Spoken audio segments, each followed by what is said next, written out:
Hi everyone, today we are very fortunate to have the $30 million man, Alvin Po, in the house today. How Hey many everyone. are excited to listen from Alvin, his experience and his journey on scaling a company to $30 million before he exit? How many of you are excited? All right, awesome, awesome. All right, so Alvin, can you share with our audience a little bit more about yourself so that our audience get to know you better? Sure. My life in a nutshell was that I started Vodian at the age of 17 with my co-founder. We literally ran the business for 17 years until we were the largest hosting provider in Singapore. And then we exited the business in 2017 for $30 million. That time of my life, I think I was quite lost. I went to travel the world full time for 2 years, and after that I came back, and now I'm a coach for entrepreneurs. And I also just launched Cloudy, which is cldy.com. It's a cloud hosting brand that brings businesses to the cloud. Wow. So yeah, that's my summary. So how long have you been in this whole entrepreneurship journey? All my life, I think. I think when I was a kid, I was already looking at very, very simple businesses. Mhm. As a young kid, I was. So the one thing that we did in school a lot was like play country flag erasers, right? It's a simple Yeah, game, I remember and that. yeah, just flip the erasers, right? So I remember when I was a kid, the school bookstore was the place to get your country flag erasers from, but it was actually more expensive than my neighborhood bookstore. So I could actually go to my neighborhood bookstore, buy a box of erasers, and then go to school and then resell the erasers to my friends. Wow. So the profit is not much. The profit is like, I don't know, you make a few cents. But back then, if you do it, In enough, quantities, yeah, you volume. can buy a bowl of noodles from the school canteen, right? And to me, that was like amazing. You buy candy, you buy whatever. So that to me was like awesome, right? That was probably my first foray into business. Wow, interesting. Yeah. So what actually sparked your entrepreneurship kind of like the is it the blood that is running in you, your environment, your family? What actually sparked you to go into this journey? Well, I came from a pretty like low middle income family. So my family gave me everything that was important, right? Like the bus ride to school and back, lunch and all that. They'll take care of that. But if I wanted anything more, if I wanted like candy, if I wanted to hang out with my friends, if I wanted to go outside and like go to a restaurant or something with my friends, I would need to find that money myself. Wow. And so I think from a very young age, it was a matter of like um, necessity. I Yeah. saw business as a way of raising that income, because I mean back then I was probably in primary school, secondary school, for about 10 years old or so onwards. Finding a part-time job is a little bit difficult at that age. So yeah, business was actually something that was a necessity for me, Mm. I think. You have to get the additional income that you want. Yeah, exactly. Nice. So let's talk about your startup, right? I realized one thing that is very, very interesting. One thing that I realized is that you for Vodian, you don't actually go through the VC route and you raise additional capital. In fact, you actually bootstrap your way to make the whole startup profitable. Right. So that was one thing that I'm actually very amazed and inspired by you. So I'm just curious, like for people raising, so do you really encourage people to raise funds, or do you recommend people to actually bootstrap their way? What are your thoughts about this? It depends on what the company's vision is, and every Mm. business is different, right? Especially if you're dealing with inventory. Sometimes with inventory and R&D, you do need funds. Yeah. And so I think that's a good way of framing it. I wouldn't recommend people to raise funds just because they can, or just because people are throwing money at your business. Yeah. I think that's a mindset, or that's been something that's popularized very recently. Yeah. Startups seem to think that that's a good thing, but I don't. It's really expensive to give up equity for investors to come in, especially if you don't know or you don't have plans to use that money, to use that all those funds. One way of looking at it, I think that could be very helpful is to think of if the fact that, if there's no investors, if there are no outside capital, can your business still survive, right? And if it can, that means that your business is still sound. I see outside capital as just accelerating your pathway. So, for example, if you have great plans to launch in, say, maybe and expand into different countries in, say, 10 years time, taking outside money and taking investments could shorten that to maybe in a year.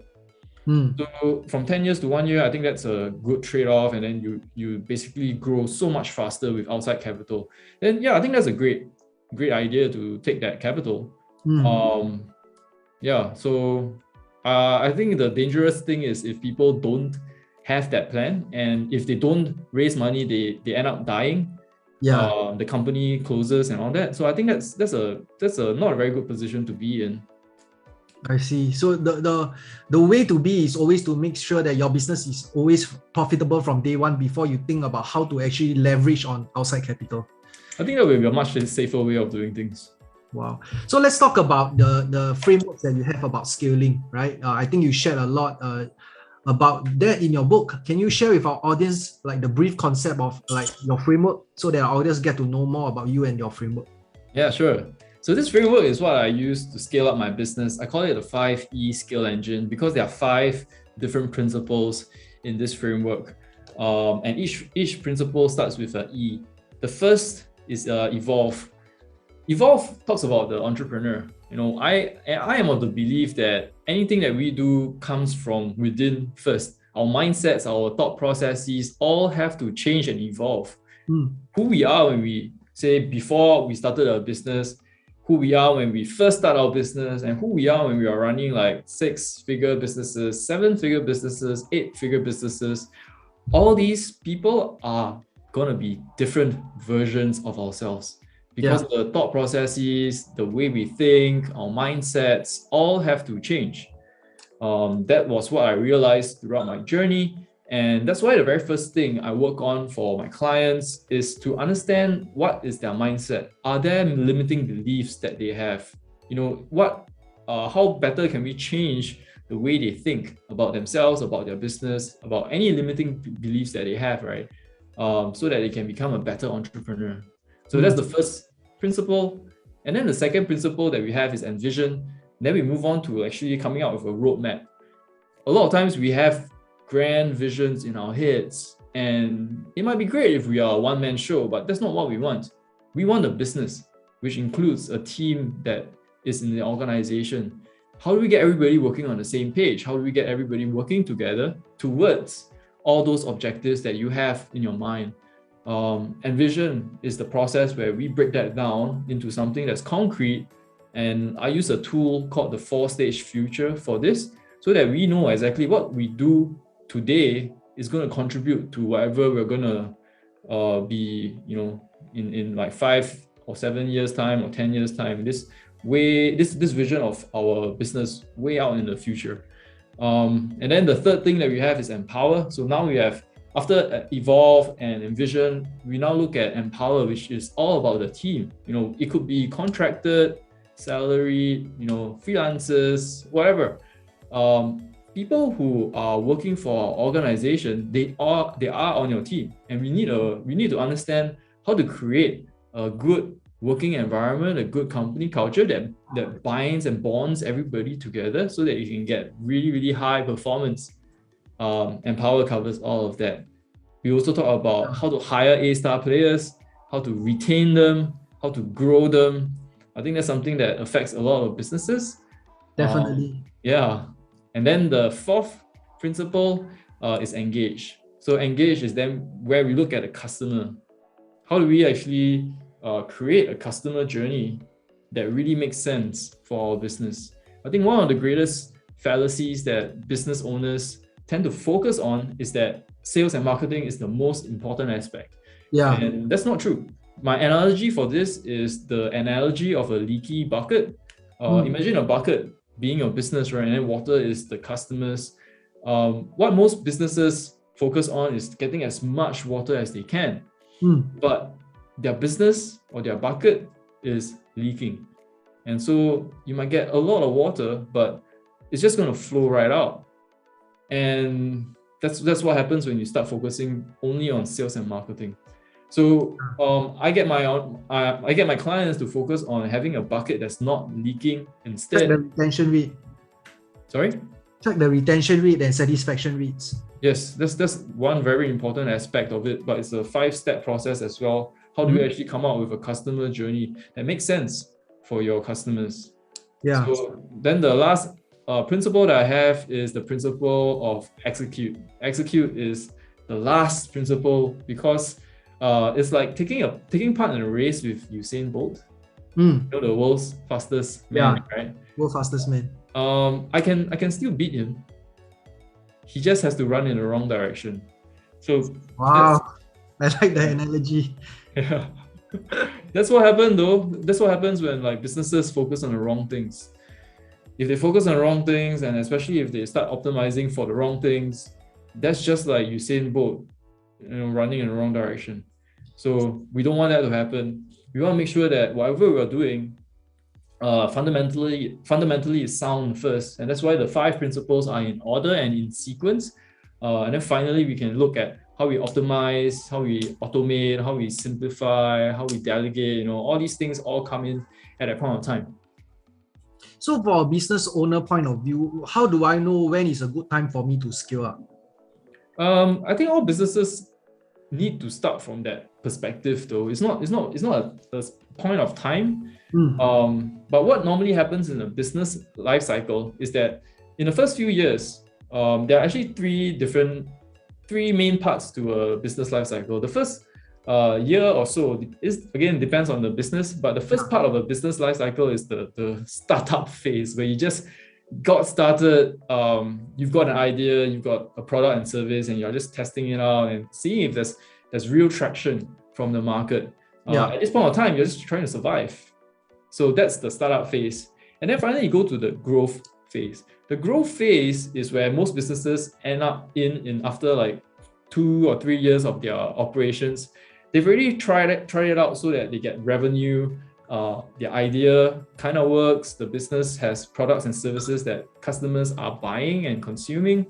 At this point of time, though, the business is still pretty much unstable. Sometimes it's a one-man show. You might have like contracted freelancers or part-timers helping you. You are definitely not hiring for your strengths. You're hiring for your weaknesses. For example, if you don't like accounting, or if you don't like finance, or if you don't like or you don't know tech, these are the things that you hire first, right? Yeah. And this is what happens in growth stage. Finally, when we move to scale stage, that's when a business is really looking at taking off and getting to the next level. The people that you're hiring at that point of time is now people that are in having skill sets that are your strengths instead. So if you are in an e-commerce field, this is when like you hire people who are better in e-commerce than you are. They are better at management than you are. They are better at everything that used to be your strength. And your goal or your role as a business owner then is that of a manager, because you want to develop the people that you have in your team to bring your business to the next level. That's what happens in scale stage. So that's roughly what happens in the business life cycle. Well, that's very, very interesting perspective. So I'm just curious, right? Especially now we have COVID and all, right? And people are starting to work at home. And I realized that for Vodian, right, you guys actually built a team in the Philippines. Am I right? Yes. So can I just ask, like, how do you manage your team in the Philippines? How do you build a culture over there? Since you guys are like a distance apart, how do you manage your team over there? And how do you make sure that your team is happy so that they can actually serve your customer well? It's actually the same thing as a local presence. In fact, I think locally, if you have an office locally, people tend to get lazier, because with physical contact, physical face-to-face meetups and presence and proximity, it causes some people to be lazy. And so having a remote team actually forces you to focus on what's important. And this is the same thing for all businesses. There are only three things that people are looking out for when they join as somebody on your team: meaning, mastery, and autonomy. And these are the three aspects that must be ingrained in all of our company cultures, because that is what people are looking for, right? There must be purpose, meaning and purpose behind whatever it is that they're doing. And we got to link it to the organizational objectives. There needs to be a sense of progress and growth also, right? Are we getting better at the roles that we play and as a person with the skill sets that we have? And then lastly is autonomy, right? Where we aren't micromanaged. The organization has trust and confidence in our abilities, and we can actually have the room and space to perform at our best. That's what happens when you give like good autonomy to your team. Nice. So yeah, I think these are the three aspects that must be there, whether it's a remote team or a local team. Nice. So you coach some of the top entrepreneurs in Singapore, like Sean, Amanda, Joanne, Gabriel, and a few others, just to name a few. So I'm just curious, right? By coaching some of these very reputable entrepreneurs, what are some of the common mistakes that you realize that entrepreneurs make along throughout this journey? What are some of the common mistakes? Maybe you can share with us more so that our audience get to avoid these mistakes. Yeah, so there are very, very common business mistakes. I think one of the problems, not just with business, but with most things in general, I think it's a human thing, is that we don't really understand the things that we don't know. We don't know what we don't know, basically. Yeah. Right. And sometimes we just need this mirror that shows us some things that we didn't see, or some things that we might have missed out or did not consider. It happens a lot in business because we're so focused on a certain thing. That's talking about business growth or scaling up a business in particular. That alone already takes up so much of our effort, right? Sometimes we don't have time to look at various aspects of the business. And that's why the coaching that I do helps all these people, the founders, the entrepreneurs, the business owners, to understand where they are missing out on, what they are not seeing, how they should actually come up with the systems and the processes better.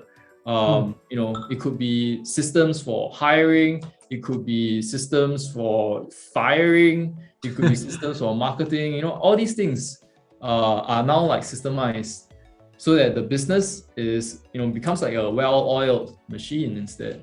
Yeah. Awesome.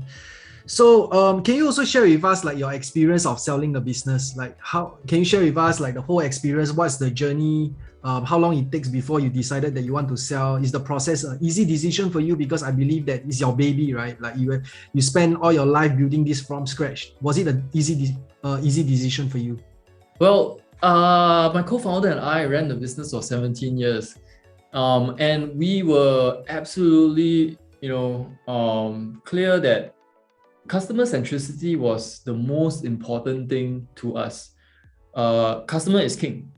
Yeah. And not because the customer is always right, but the customer's needs are always core to the business. And that is the only reason why our business existed. And I think one of the things that we did very well in that 17 years was to take care of our customers. So I'm very proud of the fact that, we had the largest we were the largest hosting provider in Singapore, and we served almost 2 out of 5 SMEs in Singapore. So everybody that needed hosting knew about Vodian, and I think that's something that we did right, because all the customers that we served, they were very happy to refer their friends and families and other business partners to Vodian. And I think if anything, it shows that that's what you get when you have the right focus in your business.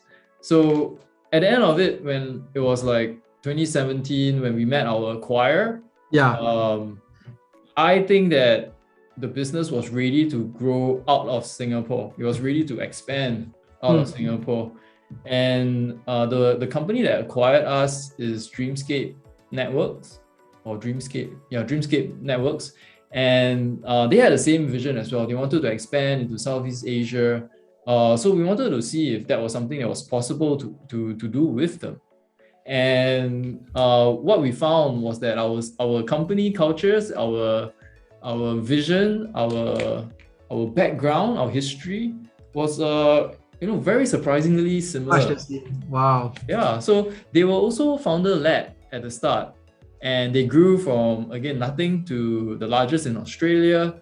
They had offices in the Philippines as well. And the uncanny thing is, our offices were just beside each other. Not door to door, but like the next Nearby. building. Yeah, okay, wow. Yeah, so That's we could actually interesting. see the office from our window.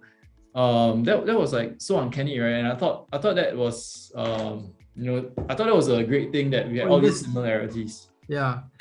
So in your offices you actually built up an office in Philippines, and do you fly to Philippines very often, or your employees they basically work at home?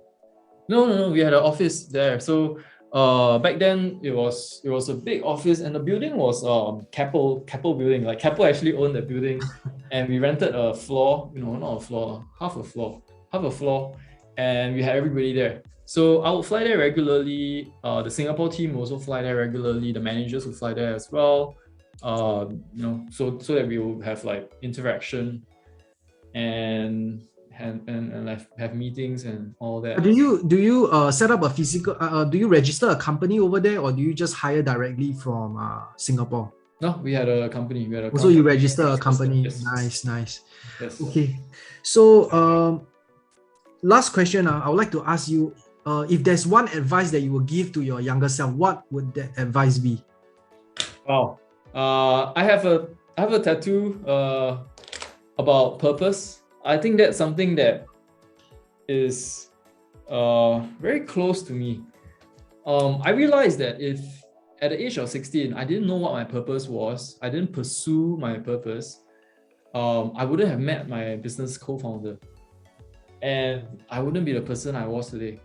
So basically at 16, I was in secondary school. I was taking my O-level exams, and I went on to JC, a junior college, after my O-levels. I told myself that I needed to pass my O-levels because everybody was bugging me on that. Yeah, my parents, Singapore school system. Yeah, and I told myself, hey man, I should just get it over and done with. After O-levels, life would be much better. Turns out it was worse. When I went to a junior college, I didn't like it at all because it was so regimental. It was so competitive. And everybody was obsessed about grades, and I didn't see why. For me at that point of time, I was interested in computers. I was interested in technology. And so I went around looking at what was the alternative, and I found it in the form of a polytechnic. I realized I could do a diploma course in IT, and so I did. I somehow managed to convince my parents. They were shocked because they wanted me to go to a junior college, take my A-levels, and then go to a university. Go to local U, yeah. Yeah, my parents were, they only had a primary school education. So they wanted their kids to really go on and have a degree and have a proper career. So when they heard that I was gonna, give up this path, they were shocked. But I mean, once they saw that I was really, really serious about it, I think they decided to support me instead, and I'm glad, because I think that was the first major decision that I had in my life. Once I did that, once I had that, or once I made that decision, I think that really changed everything. I was no longer the playful student. I knew exactly why I was in school for, why I was like studying for, what my grades were for, and all those things, right? And more importantly, I met my co-founder because of that. Wow. And I think that's important in whatever we do. What is it that is the intent behind whatever we are doing? What's our why? Yeah, very, very important. If not, you will just be living your life by default and not living by design. Oh man, I love that. Yeah.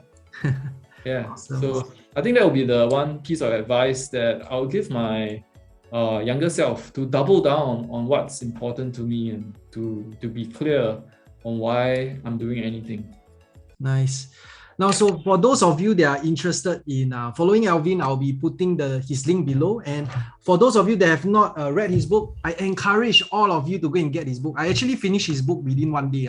A lot of good stuff inside, especially if you are, business owner running a branded e-commerce store. You should definitely get this book. I'll be putting the link below. And for those of you that are interested to find out more about how Alvin can actually help you to scale up your business, I will also be putting the link below. All right, so I hope you guys enjoy this video, and thank you so much, Alvin, for this interview. I hope that you guys learned something from Alvin, and I'll see you guys in the next video. Thank you, Alvin. Thanks, guys. Bye. Thanks for having me.